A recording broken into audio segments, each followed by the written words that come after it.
अस्सलाम वालेकुम जी, कैसे हैं आप? ठीक हैं, खैरियत से हैं? कल हमने टॉपिक पढ़ा था रिस्क टू रिवार्ड रेशो के बारे में। हमने ये जाना था कि रिस्क टू रिवार्ड रेशो क्या है, हम स्टॉप लॉस को कैसे मैनेज करते हैं और लॉट साइज हम कितनी लगाते हैं। ठीक है, तो आज का जो हमारा टॉपिक है बहुत इम्पोर्टेंट टॉपिक है। बहुत कम लोग इसके बारे में जो है ना जानते हैं, और दूसरी बात कि अगर कोई जानता भी होता है तो इसको बहुत कम लोग ही फॉलो करते हैं। अब आज का जो टॉपिक है वो पिवट पॉइंट है। अब पिवट पॉइंट की अगर बात करें तो पिवट पॉइंट को आप सिंपल वर्ड में आप कह सकते हो कि चेंजिंग इन प्राइस, कि प्राइस के अंदर जो तब्दीली आती है उसको आप पिवट पॉइंट कह रहे होते हैं। ठीक है, अब ये पिवट पॉइंट बनते कहाँ पे हैं, कैसे हमें पता चलता है पिवट पॉइंट का, क्या कुछ हिसाब है, वो आज डिस्कस करेंगे। देखें, अब आप लेट्स सपोज सुबह से ट्रेड कर रहे हैं, ठीक है, और अमेरिकन सेशन स्टार्ट हो जाता है, न्यूयॉर्क सेशन जिसको आप बोलते हैं। न्यूयॉर्क सेशन स्टार्ट हुआ, आपने उसमें भी ट्रेड की।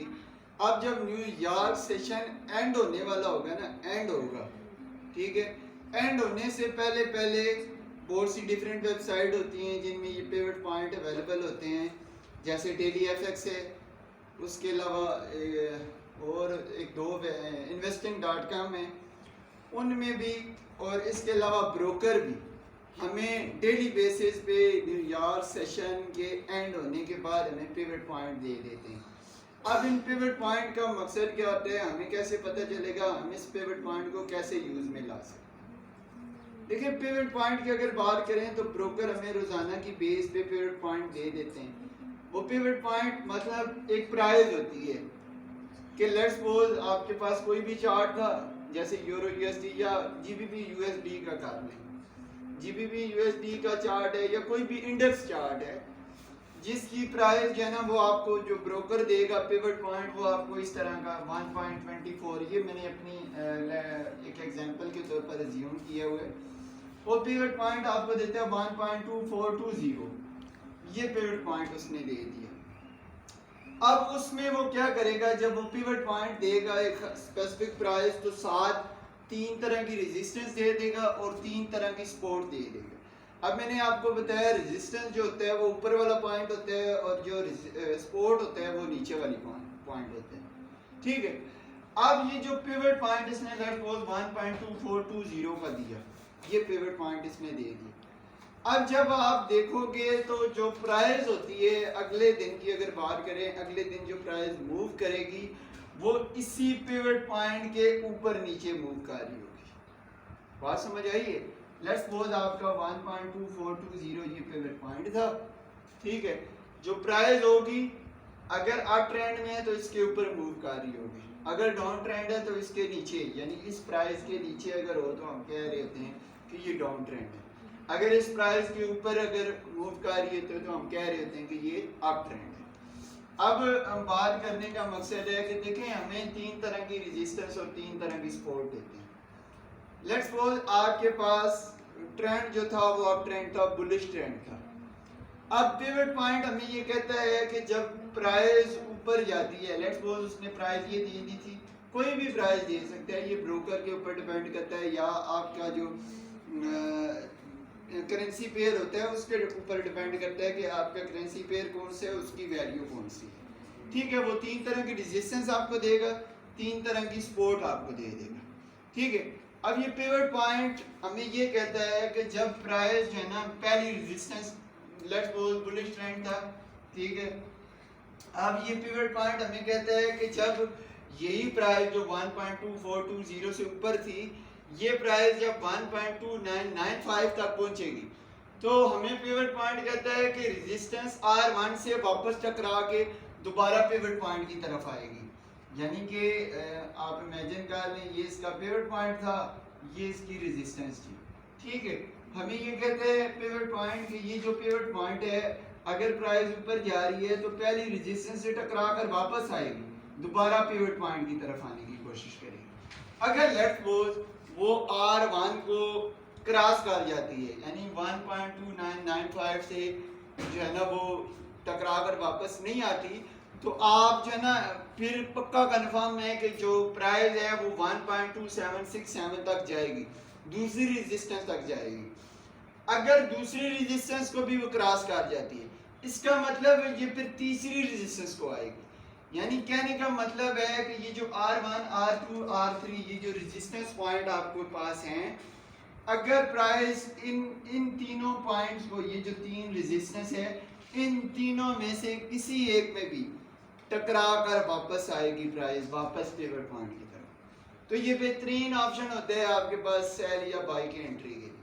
लेट्स सपोज आपका ना 1.2995 तक प्राइस पहुंची, पहली रेजिस्टेंस है।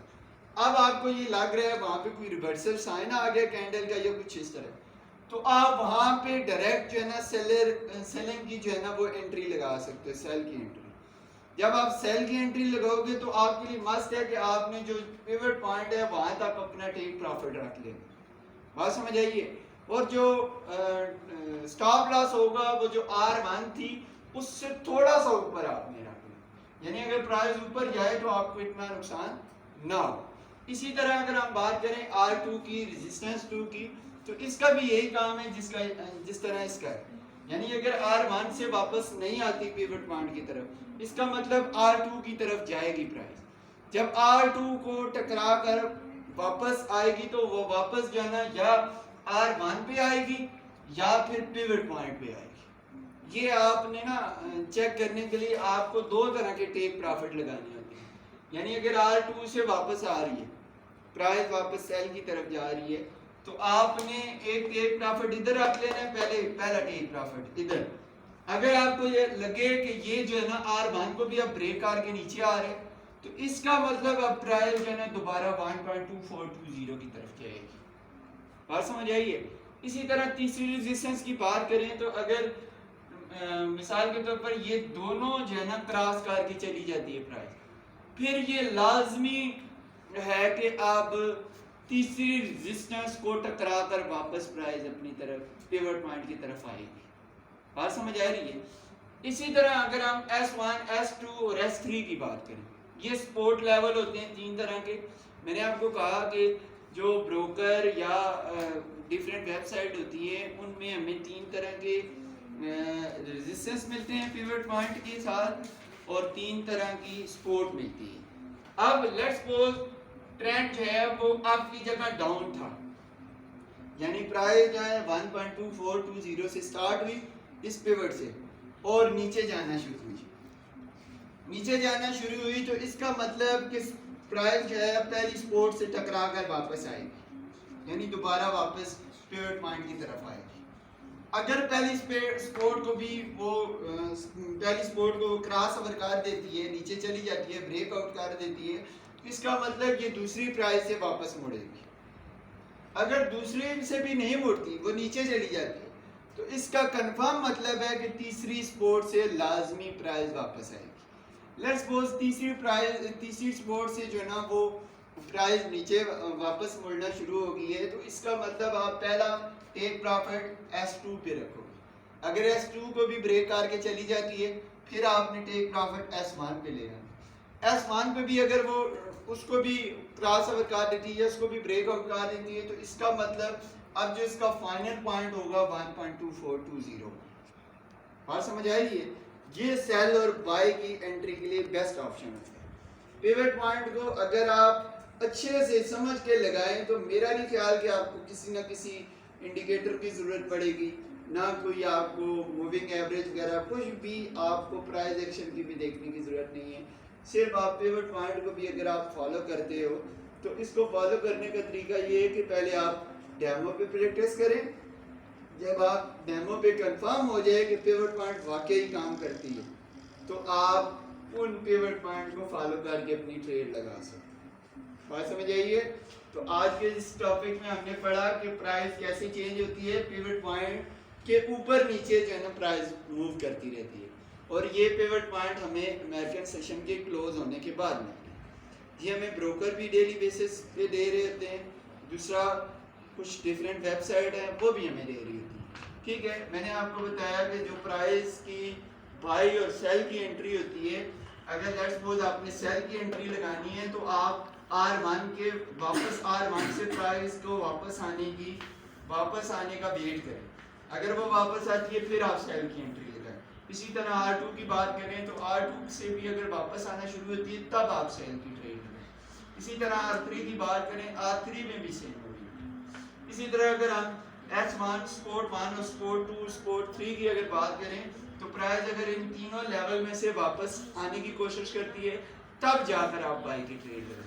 खैर थोड़ा सा ये कह लें कि स्लो प्रोसेस है कि आपको वेट करना पड़ता है कि यार कब प्राइस वापस मुड़ेगी, कब मैं बाई या सेल की एंट्री लगाऊंगा।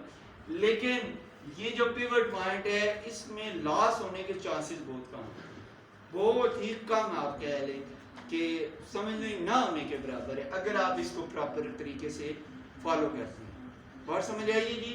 पिवट पॉइंट का मैंने आपको बताया कि प्राइस के अंदर जो चेंज आता है उसको आप पिवट पॉइंट कहते हो, ठीक है।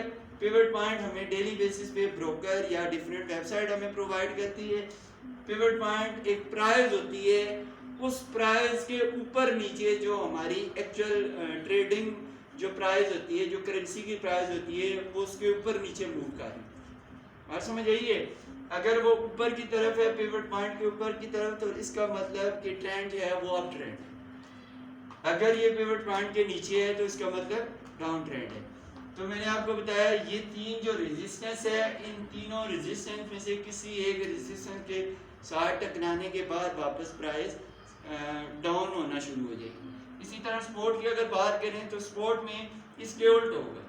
स्पोर्ट में भी इन तीनों प्राइस को टकराने के बाद प्राइस अप जाना शुरू हो जाएगी। और समझ आइए। तो आज का हमारा जो टॉपिक था वो पिवट पॉइंट है। उम्मीद करता हूँ आपको इस टॉपिक के बारे में समझ आ गया होगा। कोई भी क्वेश्चन हो, कोई भी सवाल हो तो मुझसे पूछ लीजिए।